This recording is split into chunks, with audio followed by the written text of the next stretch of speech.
Good morning. I would like to open with a saying that is in our service book, but was originally from The Heart of the Buddha Dharma by Reverend Ken Ryu Tsuji. It is titled Eternal Now. Please join me in Gassho.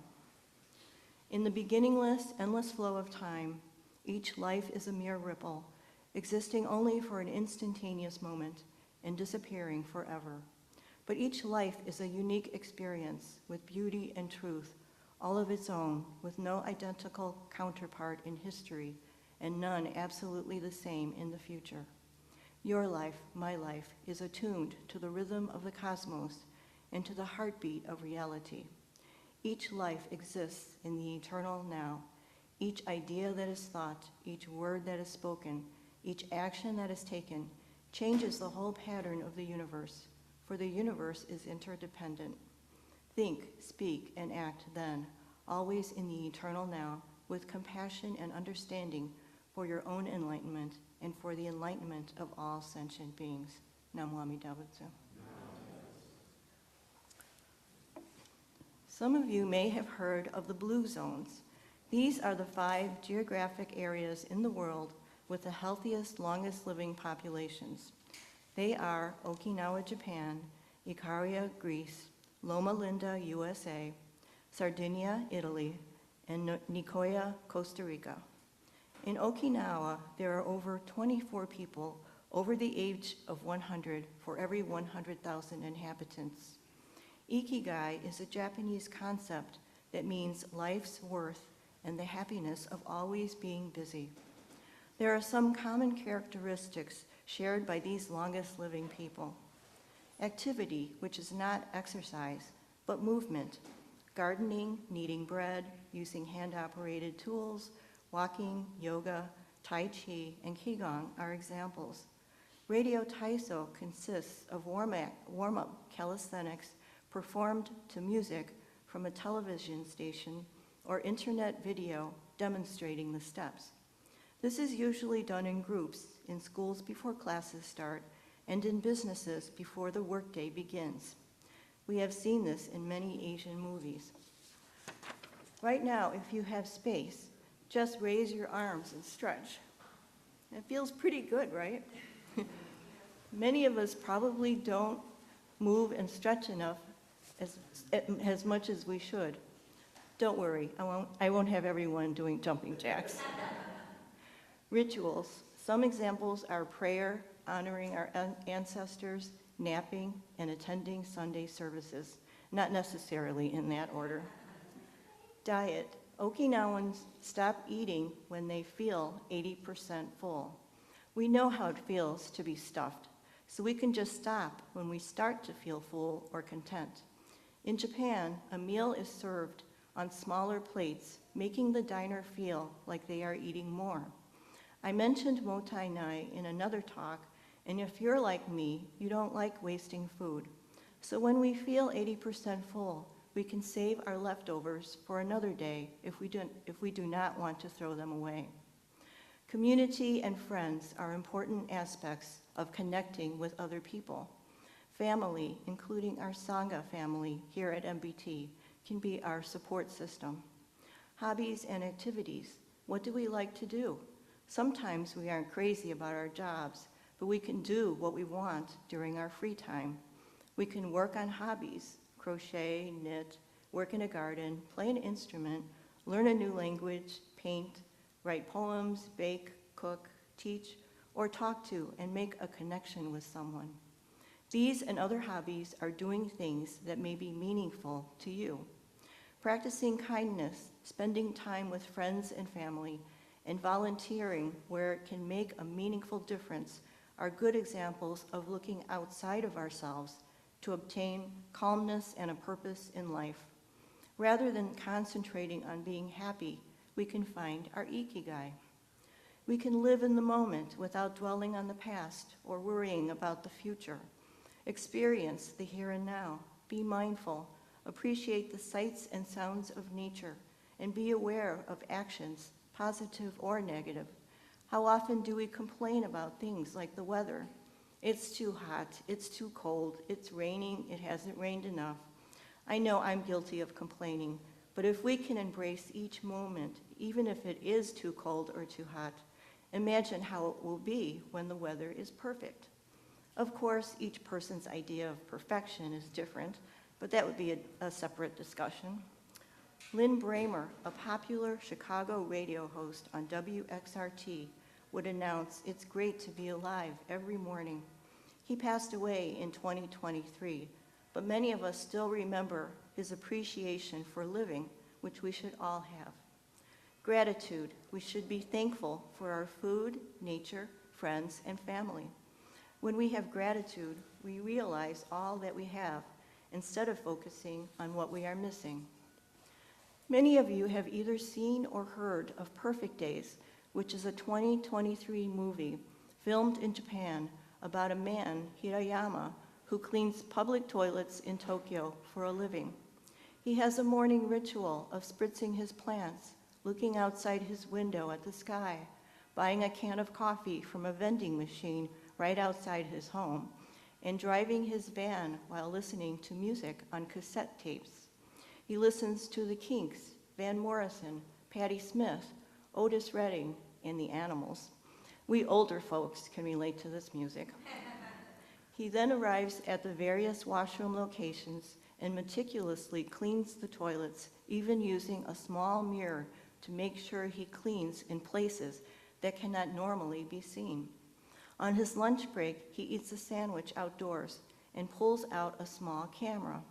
He notices his surroundings, especially the way the sunlight filters through trees, creating patterns of light and shadow. This is called komorebi, which can also be a reminder that there are small moments of light in the midst of difficult times. Hirayama takes photos of moments in nature and even has them developed at an old-fashioned photo developing store. Remember those? He has a mundane job, but he does his best and does not complain. He is content, enjoying moments of nature, good music, and occasional social encounters. He reads literary works by William Faulkner and Patricia Highsmith. His ikigai includes enjoying each moment of every day. As Hirayama bicycles over a bridge with his niece, they repeat the phrase, "Next time is next time, and now is now." We can plan for a next time, but we should take advantage of the present moment. Every day can start out the same with certain rituals performed, but we can practice mindfulness and enjoy each moment. As we walk from place to place, we can also look up and see the sunlight filter through trees, or look down and notice flower buds pushing their way up through the soil in the spring. We can see the interconnectedness in everyday motions and let go of our greed, anger, and ignorance. We can practice kindness with a smile or by lending a helping hand. Wabi-sabi may sound like an exotic Japanese dish, but it is a philosophy that finds beauty in imperfection, impermanence, and simplicity. It derives from the Buddhist teaching of the 3 signs or marks of existence. They are anicca, impermanence, dukkha, dissatisfaction or suffering, and anatta, no self or egolessness. It also refers to an awareness of the transient nature of earthly things and a corresponding pleasure in the things that bear the mark of this impermanence. Wabi means less is more, or subdued, austere beauty, recognizing beauty in humble simplicity. Sabi means attentive melancholy, or rustic patina, the passage of time, how all things grow, age, and decay. Beauty is hidden beneath the surface of what we actually see. Rather than seek perfection, we can accept, respect, and embrace things and people with their flaws. This also pertains to ourselves. We can only do our best and accept our imperfections. We can accept what is, stay in the present moment, and embrace the simple, transient stages of life. Kintsugi is a method for mending broken objects such as pottery with gold. It is often associated with wabi-sabi. The so-called scars may act as symbols of fortitude, resilience, and wisdom. In life, there are times when we feel broken, when we fail at something, or when we have emotional or physical scars. We can learn from our mistakes and be grateful for and embrace our imperfections. After all, we are only ordinary foolish beings, or bombu. The subject of suffering often appears as a common term to describe our feelings. There is an article in an issue of the Jodo Shinshu International, a Buddhist quarterly. It is an edited adaptation from Reverend Seikon Fukuma's book, Monshin, Hearing Faith. One of the subjects in the article is about suffering. People suffer with illnesses, emotional distress, family problems, being unhappy with jobs, not making enough money to live as we would like, and having to part with a loved one who has passed away. These are examples of shallow suffering, which is temporary. These may be alleviated by incorporating changes in one's life through effort or circumstance. Deep suffering refers to the profound existential suffering inherent to the cycle of samsara, or the endless cycle of birth, illness, aging, and death. It is characterized by ignorance, attachment, and desire. Deep suffering questions why we are in these situations. Why do these things happen to me? Why do I have to be sick, have a job that doesn't pay enough, and have to associate with people I don't like? However, even if we do have enough food, clothing, a nice home, and good health, we sometimes ask ourselves how long this will last. We experience deep suffering when we consider our lives, this life. Reverend Fukuma uses the metaphor of putting out a blaze by extinguishing only the sparks. We must douse out the flames that cause them instead of stamping out sparks. The cause is our bonno, or blind passions. Our acts stem from our egos, which we can control. Reverend Fukuma stated that using the Buddha Dharma to be free from our problems is an absolute perversion of the teaching. Its purpose is to remind us that trying to fulfill our selfish desires is precisely the problem.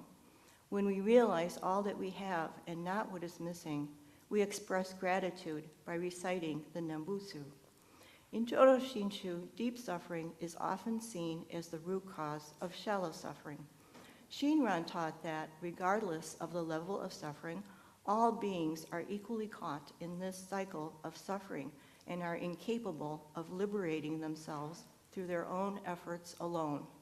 The central focus in Jodo Shinshu is the vow of Amida Buddha, which, through the recitation of the Nembutsu, Namo Amida Butsu, offers a path to liberation from both shallow and deep suffering. The practice of Nembutsu is a recognition of one's inability to overcome suffering by oneself, and a trust in the compassionate vow of Amida to guide all beings to enlightenment, no matter the depth of their suffering.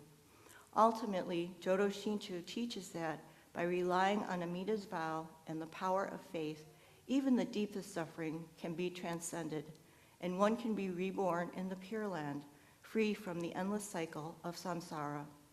Each of our lives is unique, and we can discover what we enjoy doing, always be busy, connect with friends and family, enjoy every moment, embrace our emotional and physical scars, learn from our mistakes, and be grateful for what we have.